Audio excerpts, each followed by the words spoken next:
আল্লাহ পাক বলেন, ইয়াউমা লা ইয়ানফাউ মালুন ওয়ালা বানুন ইল্লা মান আতাল্লাহা বিকলবিন সালিম। অসুস্থ বডি নিয়ে কবরে গেছো, ঝামেলা নাই। অসুস্থ আত্মা নিয়ে কবরে গেছো, তাহলে কিন্তু রেহাই নাই। অসুস্থ বডি নিয়ে কবরে গেছো, ঝামেলা নাই, কারণ বডি তো সুস্থ হলেও মাটি খেয়ে ফেলবে, অসুস্থ হলেও মাটি খেয়ে ফেলবে। তাই তো কবি বড় মজায় বলেছেন, कैसे कैसे ताजदारो पादशाह चल बसे, वो खजीना बाला खाना शानो शौकत क्या हुई, कैसी कैसी खूबसूरत रानियां शहजादियां, तन बदन सब गुल गया है शिक्ल सूरत क्या हुई, तन बदन सब गुल गया है शिक्ल सूरत क्या हुई।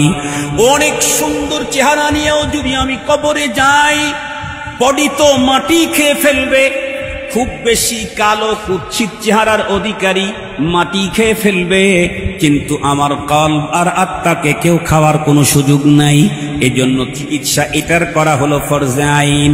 বন্ধুরা আমার, হযরত উলামায়ে কেরাম আত্মার বেদি বিশেষজ্ঞ যারা ছিলেন, তারা বলেন আত্মার উপরে জটিল জটিল 10টা রোগের আক্রমণ হয়ে থাকে। আত্মার এক একটা রোগ মানব দেহের ক্যান্সারের চাইতেও ভয়াবহ, মানব দেহে ইবোলা যে রোগ আছে এর চাইতেও ভয়াবহ। আত্মার এক একটা রোগ, এই যে কিছুদিন পূর্বে ভাইরাস চলে গেল কোভিড-19, এর চাইতেও ভয়াবহ। তার ভিতরে একটা জটিল রোগের নাম হলো রিয়া, আর একটা জটিল রোগের নাম হলো সুমা, আর একটা জটিল রোগের নাম হলো হুব্বেজা, আর একটা জটিল রোগের নাম হলো হুব্বে মাল, আর একটা আত্মার জটিল ব্যাধির নাম হলো হাসাদ, আর একটা আত্মার জটিল ব্যাধির নাম হলো বুগুজ, আর একটা আত্মার জটিল ব্যাধির নাম হলো বন্ধুরা আমার কিবির। এই রকমের 10টা সিরিয়াস রোগ আছে। সবগুলি রোগ খুঁজে খুঁজে বের করে চিকিৎসা করে 100% আমার আর আপনার অন্তরটাকে সেলিম, অতি সুস্থ সুন্দর করতেই হবে। এটা আল্লাহ পাক বন্ধুরা আমার অর্ডার, এটা আল্লাহ পাকের হুকুম। এই জন্যে মুহতারাম হাজিরিন, অত্যন্ত খুশির খবর, অত্যন্ত খুশির খবর আপনাদের জন্য। এই মাদ্রাসায় প্রতি বৃহস্পতিবারে আত্মার রোগ থেকে মানুষের আত্মাকে সুস্থ করার জন্য প্রতি বৃহস্পতিবারই প্রেসক্রিপশন ফ্রি দেওয়া হয়। আলহামদুলিল্লাহ বলেন। আপনাদের অঞ্চলে কিছু মানুষ আছে চোখের সমস্যা, কিন্তু পকেটে টাকা নাই। চোখের সমস্যা কিন্তু পকেটে টাকা নাই। মাঝে মাঝে এলাকাতে চক্ষু শিবির আসে, আপনাদের অঞ্চলে আসে নাই কোনোদিন? মাঝে মাঝে এলাকাতে ফ্রি চক্ষু শিবির আসে। ফ্রি চক্ষু শিবির যখন আসে, তখন বড়লোক যারা আছে তারা তো উন্নত মানের আই হসপিটালে গিয়ে লেন্স টেন্স লাগায় নিয়ে আসে। এই গরিবগুলিও তখন চোখের দৃষ্টি ফিরে পাওয়ার একটা সুযোগ পায়। কখন? ফ্রি চক্ষু শিবির যখন এলাকায় আসে। আগের থেকেই লোক ধরে সিরিয়াল দিয়ে অনেক আগ থেকে রেডি হয়ে থাকে। আমাদের এই লাইনের বড় যারা হযরত উলামায়ে কেরাম, ওনারা তো নিজের আত্মার চিকিৎসার জন্য কেউ ইন্ডিয়ার পীর ধরেছেন, কেউ পাকিস্তানের তাকি ওসমানীকে ধরেছেন, কেউ ইন্ডিয়ার হাকিমুল উম্মত থানবীর কাছে গিয়ে বসে থাকতেন। আমরা যারা সাধারণ লোক অত দূর পর্যন্ত যেতে পারি না, কিন্তু আমাদের আত্মায় রোগ দিয়া ভরা, অবস্থা বড় জটিল। আল্লাহ শুকুর, এখন অনেক কওমি মাদ্রাসাতে সাপ্তাহিক মানুষের আত্মার রোগের ফ্রি ক্যাম্প বসানো হয়। আত্মার রোগের চিকিৎসার ফ্রি ক্যাম্প বসানো হয়। ইসলাহি মাহফিল মানে আত্মার ব্যাধি চিকিৎসার ফ্রি ক্যাম্প। টাকা নিবে না, পয়সা নিবে না, কিন্তু আমার আত্মার উপরে যে জটিল জটিল রোগের আক্রমণ আছে, যেই রোগ থেকে মুক্ত হয়ে আমাকে কবরে যেতে হবে, নাইলে মালিকের সামনে আমার অবস্থা অত্যন্ত জটিল হবে। হাদিসের কথা বলি নাই মিয়া, কোরআনের কথা বলতেছি। ইয়াউমা লা ইয়ানফাউ মাল ওয়ালা বানুন, সম্পদ আর সন্তান যার পিছনে আমার 24 ঘন্টার মেহনত, আল্লাহ বলেন ওই দিন এই দুইটা কাজ লাগবে না। কি কাজে আসবে? ইল্লা মান আতাল্লাহ, যে ব্যক্তি আল্লাহর কাছে উপস্থিত হয়েছে বিকলবিন সালিম, কলবে সালিম, সুস্থ অন্তর নিয়ে। যে অন্তরে কিবির নাই সে কলবে সালিম, যে অন্তরে হে হাসাদ নাই, যে অন্তরে বুগজ নাই, যে অন্তরে রিয়া নাই, যে অন্তরে সুমা নাই, যে অন্তরের ভিতরে কি বলে শারারত নেই, যে অন্তরের ভিতরে হুব্বে যা হুব্বে মাল নাই, এ জাতীয় নিট এন্ড ক্লিন স্বচ্ছ হৃদয় নিয়ে যে হাজির হবে তার হবে ফায়দা, তার হবে লাভ। তার জন্য আল্লাহ পাক রব্বুল আলামিন ভিআইপি মেহমানখানা জান্নাতুল ফিরদাউস রেডি করে রেখে দিয়েছেন। সুবহানাল্লাহ বললেন না যে? তাহলে আমাদের বডির চিকিৎসা হলো সুন্নত, আত্মার চিকিৎসা, আত্মার রোগের চিকিৎসা করা ফরজ। কেউ কি বলবেন যে আমার ভিতরে আত্মার কোনো রোগই নাই? আপনি মিথ্যাবাদী। কেন? আমাকে আর আপনাকে যেই চার মূল উপাদান দিয়ে তৈরি করেছেন, আব ও আতিশ, খাক ও বাত, আগুন, পানি, মাটি, বাতাস, এই প্রত্যেকটা উপাদানের মধ্যেই এই জাতীয় জটিল রোগের জার্ম আছে। মাটির মধ্যে জটিল রোগের জার্ম আছে, পানির ভিতরে জটিল রোগের জার্ম আছে, আগুনের ভিতরে জটিল রোগের জার্ম আছে, মাটির ভিতরে জটিল, বাতাসের ভিতরেও জটিল রোগের জার্ম আছে। যেই 10টা রোগের কথা বললাম এগুলি মাটির ভিতরেই আছে, পানির ভিতরেই আছে। এই জন্য জন্মগতই আমার ভিতরে আমি রোগ নিয়েই আসছি। এই জন্য দেখেন না আমাদের দেশে বাচ্চা জন্মের কয়েক ঘন্টা বা কয়েক দিনের মধ্যে কিছু ভ্যাকসিন দেওয়া লাগে। কথা বলেন না কেন? সিস্টেম আছে না নাই? জন্মের পরেই কয়েক ঘন্টা বা কয়েক দিন বা কয়েক সপ্তাহের ভিতরে ভ্যাকসিন দিতে হয়। তার মানে জন্মগতই ওর এই প্রবলেমটা থাকতে পারে, এই জন্য সেফটির জন্য ভ্যাকসিন দিয়ে দেওয়া হয়েছে। 100% সন্তানের জন্য ভ্যাকসিন যেমন জরুরি, 100% মুসলমানদের জন্য আত্মশুদ্ধির মেহনত করা জরুরি। মনে থাকবে তো আপনাদের? আমি খতিব সাহেব আমার দরকার নাই, আমার আরো বেশি দরকার। আমি মুয়াজ্জিন সাহেব আমার দরকার নাই, আমার তারও বেশি দরকার। আমি শেখুল হাদিস আমারটা দরকার নাই, আমার তারও বেশি দরকার। মুহতারাম হাজিরিন, এই জন্য মনে রাখবেন নামাজ আমিও পড়ি, সিদ্দিক আকবর রাদিয়াল্লাহু আনহু পড়েছেন। নামাজ আমিও পড়ি, হযরত ওমর ফারুক রাদিয়াল্লাহু তাআলা আনহু পড়েছেন। সিদ্দিক আকবর রাদিয়াল্লাহু তাআলা আনহুর 2 রাকাত নামাজের ওজন আমার সারা জীবনের সব নামাজ দিয়ে হবে কি? কেন? কেন? পার্থক্য কিসে? উনি তো 1 রাকাতে 1 রুকুই করেছেন, আমিও তো 1 রুকু করি। উনি তো 1 রাকাতে 2 সেজদা দিয়েছেন, আমি মাঝে মাঝে ভুল করার কারণে সেজদার 2টা বাড়ায়া 4টা সেজদা দিলাম। এরকম হয় না? সৌ সেজদা দেই না আমরা? ওনার চাইতে সেজদা আমার 2টা আরো বাড়ানো আছে, কিন্তু ওনার 2 রাকাত আর আমার সারা জিন্দেগির নামাজ সমান হয় না। কেন? কারণ ওনার কলব আর আমার কলব, ওনার ইখলাস আর আমার ইখলাস, ওনার আত্মা আর আমার আত্মা এক পরিমাণের না। এজন্য নামাজ সকল ইবাদতের ওজন পারবে হলো আত্মা যার যত শুদ্ধ হবে ইবাদতের তার তত তেজ, পাওয়ার তত বাড়তে থাকবে। আত্মা যার যত শুদ্ধ হবে তার তিলাওয়াতের দাম বাড়বে, আত্মা শুদ্ধ হবে জিকিরের দাম বাড়বে, আত্মা শুদ্ধ হবে তাহাজ্জুদের দাম বাড়বে, আত্মা শুদ্ধ হবে ইশরাক আওয়াবিনের দাম বাড়বে, আত্মা শুদ্ধ হবে 1 টাকার সাদাকার দাম বাড়বে। আমার আত্মা শুদ্ধ নাই, ভিতরে রিয়ার জার্ম ভরা, আমার পুরা জিন্দেগির সব সম্পদ দান করলে মালিকের কাছে যা পাওনা হবে, যার আত্মা শুদ্ধ তার 1 টাকার দানে পাওনা আরো বেড়ে যাবে। এই জন্য মুহতারাম হাজরিন, আমি একটা বিষয় আপনাদের অন্তরে একটু দিতে চাই, সেটি হলো এখানে যে প্রতি সপ্তাহে বৃহস্পতিবারে ইসলাহি জোড় হয়, এটা আমাদের প্রত্যেকের জন্য খুব বেশি দরকার। আমি একটা মিসাল দিয়ে আমি আমার আলোচনা শেষ করে দিচ্ছি। আমি হুজুরকে বলছি যে 9টা পর্যন্ত কথা বলবো, 9:25 পর্যন্ত বলবো।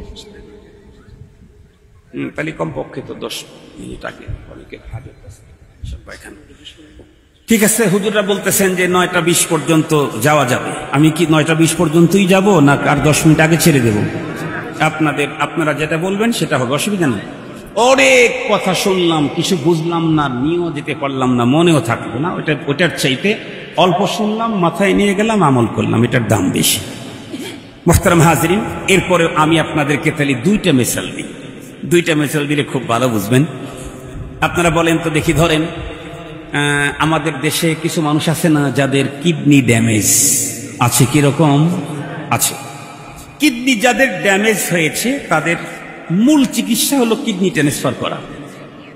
কিডনি ট্রান্সফার, কিডনি সরায়া অন্য একটা কিডনি লাগায় দেওয়া, এটা হলো সবচেয়ে বড় চিকিৎসা।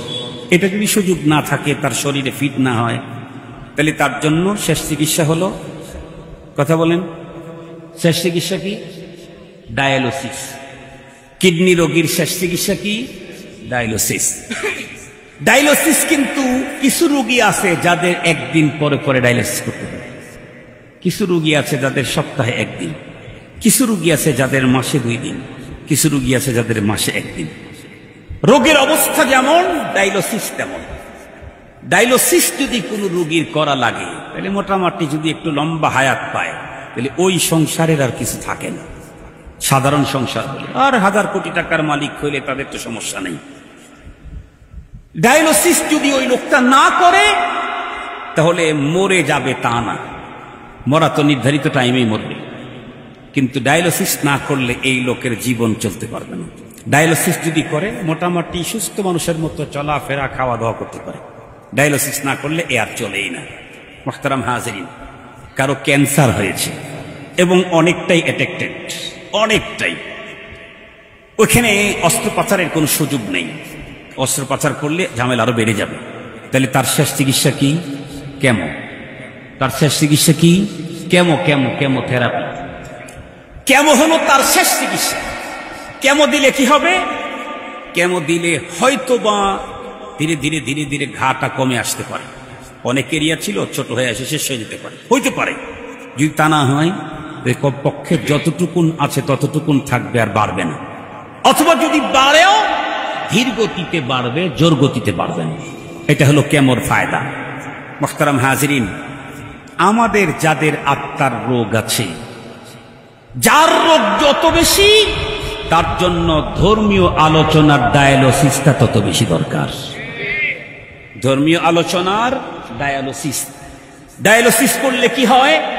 রোগীর শরীরের পানিগুলা রক্তের থেকে বের করে দেয়, দিয়া রক্তটাকে ক্লিন করে ফেলে, এখন উনি ভালো চলে।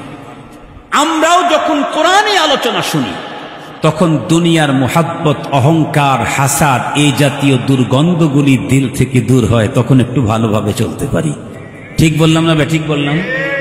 এই জন্য দ্বীনি আলোচনা, বিল খুসুস ইসলাহি মাহফিলের গুরুত্বপূর্ণ আত্মশুদ্ধিমূলক আলোচনা, এটা প্রতিটি ইমানদারের ইমান রক্ষার জন্য অপরিহার্য কর্তব্য। মনে থাকবে তো আপনাদের? অপরিহার্য কর্তব্য। আমাদের যে অবস্থা তাতে প্রতিদিন দেওয়া দরকার, প্রতিদিন আমাদেরকে দ্বীনি আলোচনার ডায়ালিসিস আমাদের করা দরকার। আমাদের যে অবস্থা, পারিপার্শ্বিক যে অবস্থা, রাষ্ট্রের যে অবস্থা, সমাজের যে অধপতন, তাতে প্রতিদিন আমাকে কোরআনে আলোচনার ডায়ালিসিস আমার জন্য দরকার। আল্লাহ পাকের কোরআনে আল্লাহ বলেছেন, আব্দুল বাসেত খানের বক্তব্য না, আল্লাহর কোরআনের বক্তব্য। আল্লাহ কি বললেন? ওয়াযাক্কির ফাইন্নাদ-যিকরা তানফাউল মুমিনিন। আমি জিজ্ঞাসা করতে চাই, এই যাক্কিরের অর্ডার করেছেন কে? কাকে অর্ডার করেছেন? মুহাম্মাদুর রাসূলুল্লাহ সাল্লাল্লাহু আলাইহি ওয়াসাল্লামকে। আমাকে কিন্তু ডাইরেক্ট বলেন যাক্কির Abdul Baset, no no no. যাক্কির Abdur Rahim, no no no. যাক্কির শাইখুল হাদিস, নো নো নো। যাক্কির কে? মুহাম্মাদুর রাসূলুল্লাহ সাল্লাল্লাহু আলাইহি ওয়াসাল্লাম। আল্লাহ তার শ্রেষ্ঠ রাসূলকেই অর্ডার করলেন, আপনি বারবার কোরআনের কথা শোনান, যাক্কির বারবার শোনান। এখন আমি জিজ্ঞাসা করতে চাই, নবী যাদেরকে ওয়াজ শুনাইছেন তারা কারা? সাধারণ পাবলিক না সাহাবী? আর একটু জোরে বলেন। নবীজির ওয়াজ শুনছে, ইমানও ছিল, সাহাবী হয় নাই, তা কি সম্ভব? কথা বলেন। নবীজির ওয়াজ শুনেছে, ইমান ছিল, সাহাবী হয় নাই, এটি সম্ভব কি? এটা হইতেই পারে না। নবীজির ওয়াজ শুনেছেন, ইমান ছিল, সাহাবী, তাহলে নবীজি কোরআনের বাণী শুনাইতেন সাহাবীদেরকে। সাহাবী ছাড়াও তারাও অন্য লোকেরাও শুনতো, তবে মূল টার্গেট হলো সাহাবী। সাহাবী কারা? সাহাবী হলো তারা যাদের অন্তরের পরীক্ষা নিয়েছেন স্বয়ং আল্লাহ পাক। তাদের অন্তরে এই জাতীয় ঝামেলা আছে কি? থাকলে কি রেজাল্ট দিতেন আল্লাহ? কথা বলেন না কেন? তাদের অন্তরের ভিতরে হাসাদ, বুগুজ, কিবির, রিয়া, সুমা, হুব্বে যা, হুব্বে মাল, এগুলি আছে কি? একটাও নাই। স্বয়ং আল্লাহই কোরআনে বলেছেন। মুহতারাম হাজিরিন, যেই মানুষগুলির অন্তরের উপরে কোনো এই জাতীয় রোগ ছিলই না, যাদের অন্তরটা হলো মাহফুজ, এই জাতীয় লোকদেরকেই আল্লাহ তার রসুলকে বলতেছেন ওনাদেরকেই বারবার কোরআনের কথা শুনান। তাইলে আমাদের অন্তর তো রোগে ভরা, তাইলে আমাদের কতক্ষণ কয়দিন পর পর শোনা দরকার? বছরে একবার। কথা বলেন না কেন? কথা বলেন বছরে একবার। আমাদের সাহাবীদের যদি দৈনিক শুনতে হয়, আমাদেরকে তো প্রতি ঘন্টায় শোনা দরকার। আমাদের দিলের যে অবস্থা দেখেন, রোগী যত নরমাল হয় তো তখন তাকে নরমাল বেডে রাখে। রোগী যখন জটিল হয় তখন তাকে আইসিইউতে রাখে। আইসিইউতে রেখে কি ওই নার্স আর ডাক্তারেরা বাইরে যা ঘুমায় না? একজন ডাক্তার 24 ঘন্টা তার কাছে বসে থাকে। একজন ডাক্তার 24 ঘন্টা ওর কাছে বসে থাকে। উনি উঠে যাওয়ার আগে আর এক ডাক্তার আসে। বিশেষ করে হার্টের যদি প্রবলেম হয় তাহলে কৃত্রিম হাতের ভিতরে একটা নিয়ে এরকম করে উনি চিপতে থাকে। এরকম আমি নিজের চোখে দেখেছি, এরকম করে চিপতে থাকে। উনি চিপতে আর একজন আসবে, সে চিপতে থাকবে। তাহলে আমাদের তো হার্টের রোগী ইমার্জেন্সিতে গেলে যেমন হয় তার চাইতে বড় ইমার্জেন্সিতে আমরা আছি। কথা বলেন ভাই। এজন্য আমাদের জরুরত হলো প্রতিদিন কোরআনী আলোচনার কেমোথেরাপি গ্রহণ করা। মনে থাকবে তো আমাদের ইনশাআল্লাহ? সেখানে সপ্তাহে একদিন মদিনাতুল ইমদাদুল উলুম এই মাদ্রাসাতে বৃহস্পতিবারের দিন আমার আত্মাকে শুদ্ধ করার ফ্রি ক্যাম্প বসানো হয়। আর আমি এলাকাতে থাকার পরেও আমি আমার অন্তর আত্মার চিকিৎসা নিতে আসবো না, তাহলে আমার চাইতে বোকা, আমার চাইতে বদনসিব, আমার চাইতে বড় পোড়া কপালওয়ালা আর কেউ হতেই পারে না। আপনারা কি মনে করেন ডাক্তার অসুস্থ হইলে তো আর চিকিৎসা নেওয়া লাগে না? আপনারা আমার কথা বুঝেন নাই। ডাক্তার যদি অসুস্থ হয় তাহলে তো আর চিকিৎসা নেওয়া দরকার লাগে না। ডাক্তারেরও চিকিৎসা নেওয়া লাগে। ডাক্তারেরও যদি চিকিৎসা নেওয়া লাগে তাহলে আমি শাইখুল হাদিস হই আর শাইখুত তাফসীর হই, আমারও আত্মার চিকিৎসা নেওয়া দরকার আছে না নাই? শুধু পাবলিক আসবে চিকিৎসা নিতে? না, আমি আলিম, আমি শাইখুল হাদিস, আমি শাইখুত তাফসীর, আমি আদিব, আমি সাহিত্যিক, আমি অনেক বড় কারি, আমি উস্তাদ কি হাফেজদের উস্তাদুল হুফাজ আমি। এরপরেও আমার যেহেতু দিল আছে, আমার দিলের রোগ আছে, এখানে যেহেতু ফ্রি ক্যাম্প বসছে তো আমি আমার দিলটাকে চেক করার জন্য এখানেও আমি আসব। আমরা যদি কোনো রুগী নিয়ে কোনো ডাক্তারের কাছে ঢুকি, যদি দেখি যে ওইখানে মাপা মেশিন আছে, তাহলে খালি রুগী মাপে না, রুগীর সাথে যে যায় সেও একটু দাঁড়ায়। কথা বলেন না কেন? আপনারা বুঝি এই কাজটা জীবনেও করেন নাই না? আপনারাও করেছেন? তা ভাবে মনে হইতেছে শুধু আব্দুল বাসেত খান নিয়ে কাজ করছে, আপনারা কেউ করেন নাই। মোহতারাম হাজিরিন, আপনারাও করেছেন। ডাক্তারের ওখানে ঢুকছেন, দেখতেছেন যে বাইরে ওজন মাপার মেশিন আছে। আপনি কিন্তু ডাক্তার দেখাইতে যান নাই, আপনি রোগী নিয়ে গেছেন। কিন্তু যাওয়ার পরে আপনার ইচ্ছা করে দেখি তো আমার ওজন কত, আপনি ওখানে দাঁড়ায়া দেখেন। মোহতারাম হাজিরিন, তো আমরা যারা মুহাদ্দিস, শাইখুল হাদিস, শাইখুত তাফসীর, কোন জায়গাতে যদি ইসলাহি জোড় হয়, বুজুর্গানে যদি ইসলাহি আলোচনা করেন, তাহলে সেইখানে গিয়ে আমি আমার আত্মাটাকে একটু মেপে আসা দরকার আছে না নাই? অবশ্যই দরকার আছে। এই জন্য আমরা ইনশাআল্লাহ আগামী বৃহস্পতিবার থেকে সামনে যে জোড় হবে সেখান থেকে প্রতিনিয়ত কন্টিনিউ আমরা ইসলাহি জোড়ে উপস্থিত হব। আমাদেরকে ডেকে নিয়ে এসে ওয়াজ করাইবেন, আমরা জেনারেল চিকিৎসা দিয়ে যাব। স্পেশালি আপনাকে সুস্থ করার জন্য আপনার স্পেশাল ডাক্তার লাগবে। উনি বুঝবেন যে এ পর্যন্ত কয়টার চিকিৎসা দিয়েছি, কয়টার চিকিৎসা বাদ আছে। আমার কাছে তো আপনার কোনো রিপোর্ট নেই। এজন্য উন্নত মানের ব্যক্তি যারা আছে আমাদের দেশে, মন্ত্রী বলেন, মিনিস্টার বলেন, টাকাওয়ালা বলেন, পয়সাওয়ালা বলেন, এদের প্রত্যেকেরই একটা ব্যক্তিগত ডাক্তার থাকে। যত বড় ডাক্তারের কাছেই যাক, সিঙ্গাপুরে যাচ্ছে ব্যক্তিগত ডাক্তারকে সাথে করে নিয়ে যায়। ব্যক্তিগত ডাক্তারকে সাথে করে নিয়ে যায় কেন? এই ডাক্তারের কাছে আমার পুরা বডির কন্ডিশন জানা আছে। ইনি ওই ডাক্তারকে গিয়ে যখন বলবেন যে ওনার হার্টের এই অবস্থা, কিডনির এই অবস্থা, এত বছর হয় হার্টের, অত বছর হয় কিডনির এই কন্ডিশন, এটা সব যখন বলবেন তখন ওই বড় ডাক্তার আমাকে চিকিৎসা দেওয়াটা সহজ হবে। তাছাড়া উনি অন্ধকারে হার্টের চিকিৎসা দিবেন না হাড়ের চিকিৎসা দিবেন, উনি কি ইউরোর চিকিৎসা দিবেন না নিউরোর মেডিসিন দিয়ে দিবেন, উনি কি বক্ষব্যাধির প্রবলেম এটা দূর করবেন, নাকি উনি চামড়ার ব্যাধির ট্রিটমেন্ট দিবেন, উনি ঝামেলায় পড়ে যাবেন। আমরা যারা আসি দূরের থেকে তারা হলো জেনারেল ট্রিটমেন্ট দেব, আর আপনাকে একেবারে হাতে কলমে ধরে ধরে সব রোগ থেকে আপনাকে মুক্ত করার জন্য ট্রিটমেন্ট প্রেসক্রিপশন দিবে হলো খানকায় যারা নিয়মিত বয়ান করে তারা। যেমন এই মাসে হয়তো রিয়া, লোক দেখানো যে ঝামেলা আছে মানুষের অন্তরে, এটার উপরে উনি 5 দিন বয়ান করলেন যে লোক দেখানো এত বড় ভয়াবহ ঝামেলা, এটার দ্বারা এই হয় এই হয় এই হয়। এটাকে থেকে মুক্ত থাকার জন্য এই একটা তরিকা, এই একটা তরিকা, এই একটা তরিকা, এই একটা তরিকা, এই 5 তরিকায় আমরা রিয়া থেকে নিজের আত্মাকে মুক্ত করতে পারবো। এভাবে একদিন রিয়া, আবার সুমা, আবার বুখল, আবার কি বলে ইসের উপরে হাসাদ, আবার কিবির, এগুলার উপরে চিকিৎসা দিতে থাকবে। আর আমরা আমাদের আত্মাটাকে ওই চিকিৎসায় যখন সুস্থ করার জন্য মেহনত করতে থাকবো, ইনশাআল্লাহ একদিন দেখা যাবে আল্লাহ আমাকেও কলবে সালিমের মালিক বানায় দিয়েছেন। সুবহানাল্লাহ বলেন, সুবহানাল্লাহ বলেন। আর যদি জীবনে চলতে চলতে চলতে চলতে 10 বছর পরেও আমি কলবে সালিমের মালিক হই, আর আজরাইল রাস্তা দিয়ে হাইতে যাইতেই যদি আমাকে ধরে নিয়ে যায়, তাহলে আমার কোনো পেরেশানি নাই। কেন? রব যেটা দেখবেন সেটা আমি ক্লিয়ার করে রেখেছি। আলহামদুলিল্লাহ, আমি করি নাই, আমার রব আমাকে করে দিয়েছেন। আমি করি নাই, আমার রব আমাকে করে দিয়েছেন। আমি সালিম কলবের অধিকারী হয়েছি। আমি শ্বশুর বাড়ি যাইতে মারা গেলেও সমস্যা নাই, আমি পুকুরে পড়ে মারা গেলেও সমস্যা নাই, কোরআন তেলাওয়াত করতে করতে মারা গেলেও সমস্যা নাই, সিজদায় মারা গেলেও আমার কোনো সমস্যা নাই। কেন? রব যেটা দেখবেন সেটা আমি প্রস্তুত করে রেখেছি। আলহামদুলিল্লাহ বলবেন কি একটু? এটা খুব দরকার আছে না ভাই? দরকার আছে না? আপনারা এই মজলিসে বসবেন তো ইনশাআল্লাহ নিজের সন্তানদেরকে, বন্ধুদেরকে, আপনজনদেরকে ডেকে ডেকে নিয়ে আসবেন। আপনার ছেলের জ্বর হলে, আমি গত জুমায় ঢাকাতে আমি 2টা মসজিদে জুমার নামাজ পড়াই ঢাকাতে।